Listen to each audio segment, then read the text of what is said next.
is Radio Prague International, coming to you from the Czech capital. Hello and welcome. I'm Romana Grajcerová and you're listening to Czechia in 30 minutes, the show where we give you a rundown of what's recently been happening in the country in just half an hour. Coming up on today. Prague Castle opens new Czech design shop amid changes under President Pavel. Recreational boating booming in Czechia. And Wimbledon champion Linda Nosková and her impressions of her incredible Grand Slam victory. All that in just a few minutes, but first, here is some of today's top headlines. News. Electronic cash register system is set to return for Czech businesses from next year. According to the government, the system will be a more modern version that will not require printed paper receipts. According to the Finance Ministry estimates, it is expected to bring the state more than 14 billion Czech crowns in additional revenue each year. The legislation must still be reviewed by the Senate and signed by the President before coming into force. The bill survived a motion for rejection submitted by the ODS in the second reading. According to the party, the law is unnecessary, while other opposition groups also raised objections. The law also introduces other tax changes. Certain health benefits provided by companies to employees will be exempt from income tax. It restores the so-called kindergarten tax credit for families with children and a student tax discount, both of which were abolished by the 2023 consolidation package. Non-alcoholic beverages served in restaurants will be included in the reduced 12% VAT rate. A shooting in Herbinova Street in Prague 10, in which one person was killed and another injured, is being investigated as a murder and attempted suicide, police said. Investigators believe the victim was a 51-year-old woman who was allegedly murdered by her 25-year-old former relative. The man then attempted to take his own life. Police said there is no further danger to the public.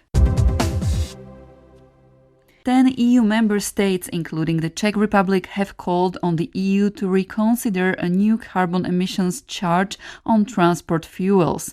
They want the measure to be reviewed as part of a separate revision of the EU's emissions trading system, or ETS. This could, however, complicate plans to reform the EU's main climate policy instrument. The European Commission is due to present its proposed revision on Friday. The ETS requires power plants, factories, airlines and shipping companies to pay for their carbon dioxide emissions. The Czech Republic and Slovakia will explore the possibility of jointly acquiring AM-120 mortars for their mechanized brigades, Czech Defense Minister Jaromír Zuna said at a press conference after meeting his Slovak counterpart Robert Kaliňák in Prague today. The Czech Republic has also signed an agreement on its future accession to Slovakia's framework contract for the procurement of Tatra T815 vehicles in 25 variants. A joint purchase would allow both countries to benefit from volume discounts. The driver of a hospital vehicle that collided with the car of motorists MP Filip Turek on Monday is currently on sick leave. However, the University Hospital Motol and Homolka cannot comment on his medical condition. Turek said on Tuesday that he would not carry out his duty as the government's Green Deal envoy until police decide who was responsible for the accident. If police identify him as the at-fault driver, he said he would resign from the position. According to footage of the crash published by Seznam Zprávy, the hospital vehicle was sounding its siren while crossing the intersection close to IP Pavlova. The MP's car was the only vehicle to enter the intersection and hit the rear of the hospital vehicle. The impact sent the vehicle into the air, and during its uncontrolled flight, it passed within several meters of a group of pedestrians waiting at a crossing. Emergency responders took its driver to a trauma center with multiple injuries. Representatives of Amnesty International drew attention to the impacts of the climate crisis in central Prague today and called on the Czech government to adopt a climate law based on the protection of human rights. People attending the event could sign a petition calling for the adoption of a climate law. According to Eliška Zástavová from Amnesty International, the petition had collected hundreds of signatures as of today. The petition calls on the government and Prime Minister Andrej Babiš to legally recognize climate protection as a human rights issue and ensure that the transition to a carbon-neutral economy is socially fair. And now let's look at the weather. Tomorrow the weather is going to be mostly clear to partly cloudy with temporary periods of increased cloud cover and isolated showers or thunderstorms becoming more frequent in mountainous areas. Highs will range from 26 to 31 degrees Celsius. And after the news bulletin, let's now look at the first story of today. A new shop focused on Czech design and culture opened at Prague Castle on Wednesday as officials highlighted changes at the country's most visited landmark midway through the presidency of Petr Pavel. Ian Willoughby has more. I'm at the entrance to Prague Castle near the Prague Castle tram stop just before the Powder Bridge. A few years ago there were security checks here for all visitors. They are now gone. Just one of several changes at Prague Castle since Petr Pavel became president. We have more and more visitors in the Prague Castle. We are now almost reaching 10 million visitors per year. Pavel Vyhnanek is head of the Prague Castle administration. What we are mostly pleased about, it's often locals who come and who come again and again, mainly thanks to the cultural program that we offer and several particular cultural programs such as Vinobraní, the wine fest, or twice a year we open the whole castle. Mr. Vyhnanek was speaking at the Grand Rotmeyer Hall on Wednesday at a presentation highlighting changes at Prague Castle since Petr Pavel became head of state in 2023. The latest novelty at the Grand Complex, opened at what officials have dubbed half-time in the Pavel presidency, is a shop showcasing Czech design and culture, located between the second and third courtyards. Pavel Vyhnanek continues. First of all, the shop belongs to us. We, the Prague Castle, used to rent the shops to external partners. Now we run the shops ourselves, so we have full control about the program, about the products, and we focus mainly on Czech designers and producers and high-quality products. So it's not those cheap souvenirs you usually find around the city of Prague, but it's really high-quality products that represent the Czech Republic and Prague Castle. President Pavel said he would make his seat more accessible to the public when he took office 3 years ago, and he's followed through on that pledge. But how much is he personally involved when it comes to making changes? As head of the Office of the President, Milan Vašina is his right-hand man. President is involved basically in a yearly planning, what we do for each part of the castle, also in the evaluation and also in terms of the comments or the steps which we should do. And he is also, the part of it. A lot of the activities like the opening, the Czech jewelry and all the stuff, it's coming from his ideas. As for what's next for Prague Castle, Administration Chief Pavel Vyhnanek refers to a project that's impacting the skyline. Actually now we are about to finish a 3-year investment into in Czech it's called Palác Šlechtičen. In English it's the Palace of Noble Ladies, and this was an investment of about 200 million crowns.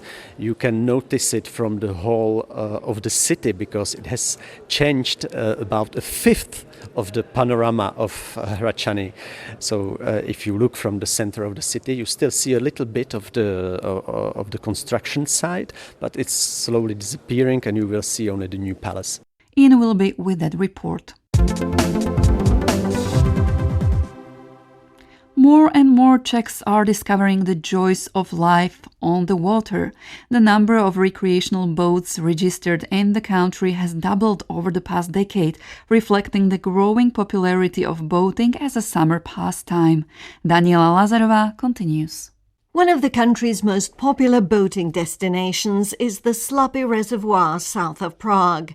During the summer months, it attracts sailors, anglers, water sports enthusiasts, and families looking to spend time on the water. It is also one of the locations where the State Navigation Administration carries out regular patrols. Dobrý den, státní plavební správa, můžu vás poprosit o předložení Klára lodních Kroupa-Němcová is head of the administration which is responsible for regulating navigation and maintaining safety on all Czech rivers, lakes and reservoirs. Tak v tuto chvíli je přes 22 000 plavidel evidováno v rejstříku. There are currently more than 22,000 vessels in the National Register, and each year another 700 to 800 new vessels are added. This is accompanied by a growing number of people obtaining licenses to operate small and recreational vessels. The number of license holders increases by around 3,400 to 3,500 every year, and there are now more than 71,000 licensed operators in the Czech Republic. Celkem je těchto držitelů přes 71 000 v České republice. Vám to nechytlo, zamávejte, já vás odtáhnu. Hinek Beneš, who patrols the Slapy Reservoir, says his job involves much more than inspections. He often assists boaters in trouble, towing vessels that have broken down. No, my se cítíme jako... We see ourselves as guardians of the waterway, so besides inspections, like checking valid licenses, we also try to provide assistance on the water to anyone who needs it. Pro každého, kdo ji potřebuje. The water patrols inspect the technical condition of vessels and make sure they comply with navigation rules. They verify that boats carry the required safety equipment, including life jackets and fire extinguishers, and that skippers have valid licenses and registration documents. They also deal with swimmers who cross busy navigation routes, often putting themselves at risk. As temperatures rise, so does the number of people on the water, and not everyone follows the rules. The increase in summer traffic has also kept the Czech Red Cross Water Rescue Service increasingly busy. Its president, David Smejkal, says rescuers have already responded to more than 420 incidents this season across the country's 16 monitored locations. Téměř se blížíme 50% loňské sezóny, kdy jsme měli... We are already approaching 50% of last year's total, when we had 1,093 call-outs. The hot weather brought large numbers of people to the water, and during the hottest weekend alone we responded to more than 120 incidents. Za ten nejteplejší víkend jsme měli více jak 120 výjezdů. Most rescues involve medical emergencies near drownings and injuries, many of them linked to extreme summer temperatures. 27 people have drowned in Czechia since the start of the year. Rescuers urge people not to overestimate their abilities, to wear life jackets where appropriate, and to avoid jumping into cold water when overheated. Alongside its law enforcement work, the State Navigation Administration plans to expand its educational campaigns and training programs to promote responsible behaviour on the country's increasingly busy waterways. Thank you to Daniela Lazarová for her report. 21-year-old Linda Nosková, who had the nation on its feet when she won the historic All-Czech Wimbledon final this weekend, has come home and is receiving congratulations all round. She briefly stopped by Czech radio, giving Juan Manuel Mutoni of Radio Prague International the chance to congratulate her and ask for her impressions of her incredible Grand Slam victory. Wimbledon is the oldest and most prestigious tournament in tennis. With the great scenario, you have legends all around, you have even the royal family watching, and your family, of course. How do you manage to perform at the highest level in such a scenario? Well, it's obvious to say that it was one of my most important matches in my whole career so far, so I definitely had to focus on myself. I had to reset after the second set, and I had to kind of just navigate through the day and, through the previous days as well. Czech tennis has been dominating the sport for some time. 3 out of the 4 last finalists have been Czech and won the tournament. Is there something in the water in the Czech Republic? How can we explain this? We do have a rich history in tennis, especially at Grand Slams or Wimbledon in fact as well. So I would say that it's always just easy for us kids to look at the history and tell ourselves, we can try it. If they did, why not us? You're only 21. What's the next big dream for you? I don't really have exactly dreams or, I am not telling myself that I want to accomplish this or that or be number one in the world in the next few weeks. So that's not my style. I always kind of freestyle with all my expectations on myself. But I just want to enjoy my time on court. When I will be ready to come back, I will be the happiest. Thank you very much and congratulations. Thank you so much. That was Wimbledon winner Linda Nosková in an interview with Juan Manuel Mutoni.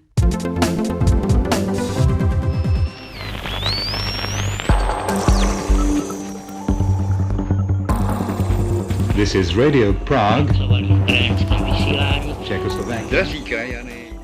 On the occasion of our 90th anniversary, Radio Prague International has decided to celebrate this milestone with you. Our voice has been broadcast to the world for 9 decades. Now it is time for your voice to be heard on our program. Tell us your story.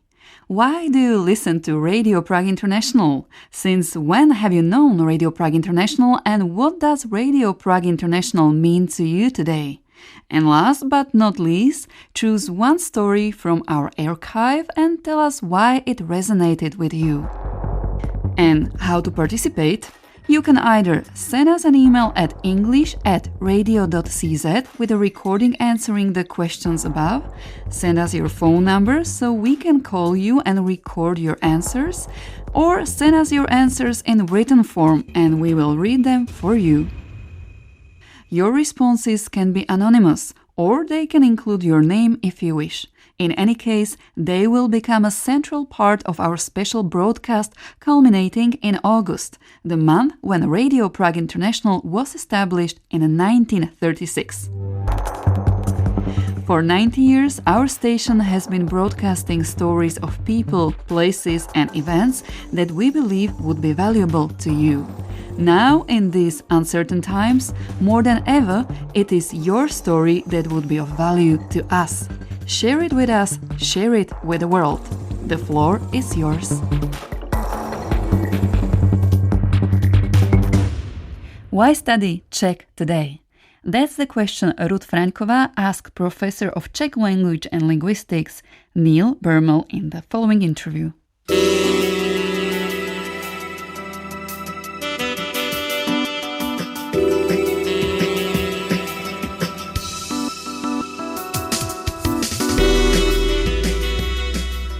Neil Bermel is Professor of Czech Language and Linguistics at the University of Sheffield, where he has been teaching for nearly 3 decades. He was among the scholars who gathered in Prague this week for the 7th World Congress of Bohemian Studies and, during the event, received the Josef Dobrovský Medal for outstanding contributions to Czech studies. I sat down with him to talk about what first drew him to the Czech language, who chooses to study Czech today, and the challenges and opportunities facing the field.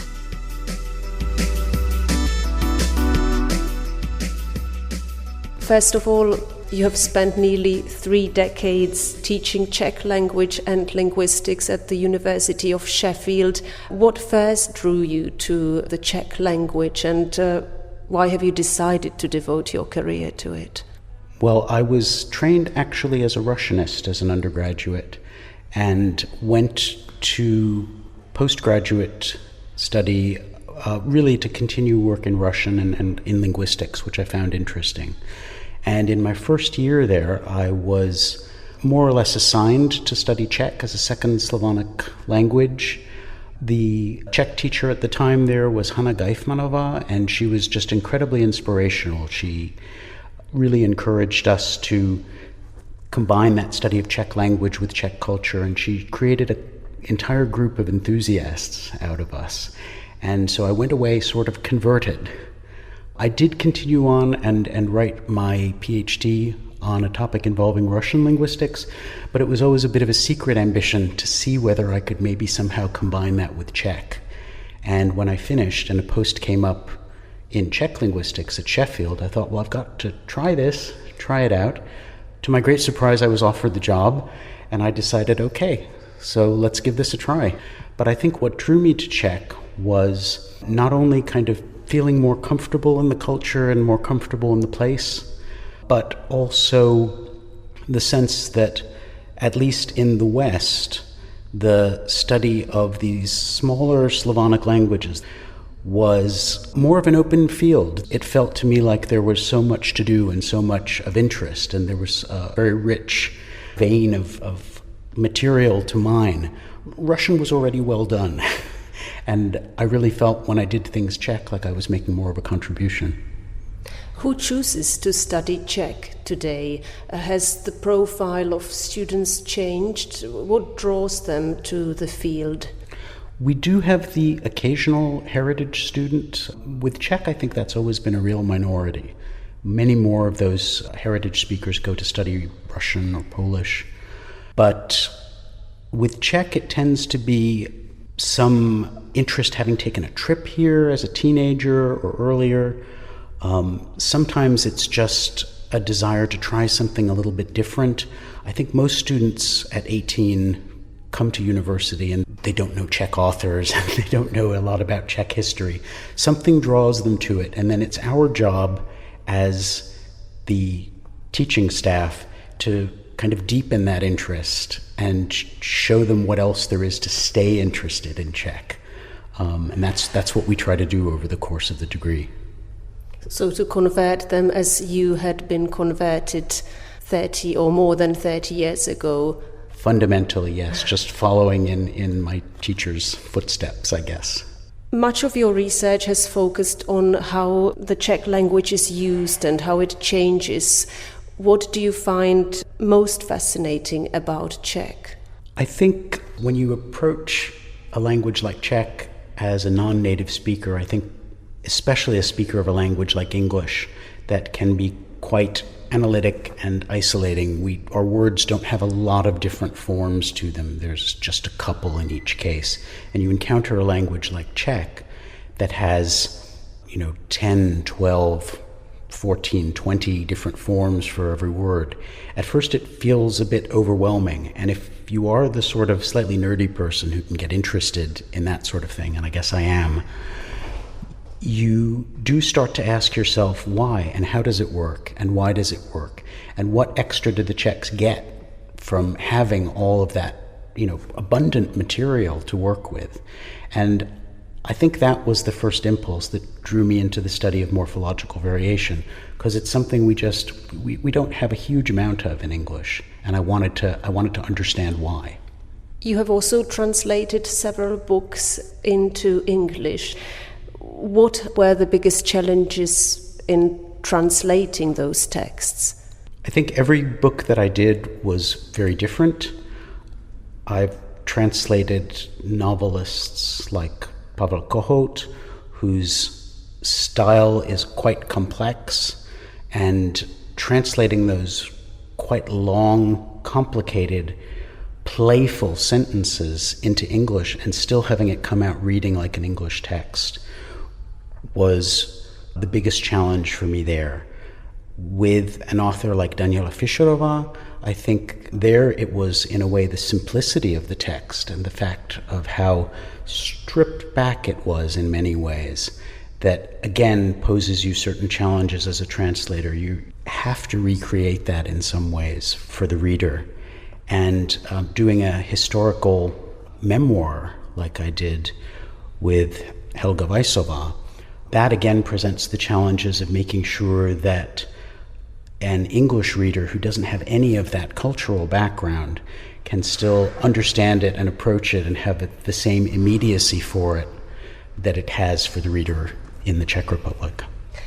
At a time when the humanities face increasing pressure in many countries, what do you see as the biggest challenges or perhaps opportunities for Czech studies? Well, I think in general, you're absolutely right that especially the study of languages is coming under a lot of pressure. And especially with the advent of AI, there is a feeling, I think, in the public and among students that maybe it isn't actually worth learning these things that we used to sell as kind of a usable skill, like translating and interpreting. Now there is the possibility of having them done at least partially well or adequately by machine translation. And we need a new way of thinking about how to work with AI to make the study of languages seem meaningful again. I think Czech has some of the best resources for the study of language that are available really across any language. And I'm thinking here of many of the tools that are available through the Czech Language Institute and the Czech National Corpus. And there's also a lot of expertise in the field, just really absolutely world-class people working in it. So for us, I think there's a real opportunity there to do work on Czech that is meaningful in a world context. How important is it to meet Czech studies scholars from all over the world at events such as this one? I think it's really important. Of course, we can see each other on Zoom, we can exchange emails, but it's at events like this where you get talking to people and someone else joins the conversation and ideas start to bounce off each other. It really leads to a kind of a collaboration that can spark new ideas, new collaborations, and new projects. And finally, you have just received the Josef Dobrovský Medal for your outstanding contribution to Czech studies. What does it mean to you personally, receiving this award? Oh, it means a huge amount. It's a great honor. It's recognition, I guess, for a lifetime of work in the field. I feel slightly strange that I'm old enough to now be receiving things for a lifetime. More than that, I think I was just very touched and very honored by the reception of my colleagues, and I think that expression of that meant a lot to me. That was Neil Bermel in the interview with Ruth Fraňková. And with that, we have reached the end of today's program. Thank you for joining us. My name is Romana Grajcerová, and until next time, goodbye or naslyšenou.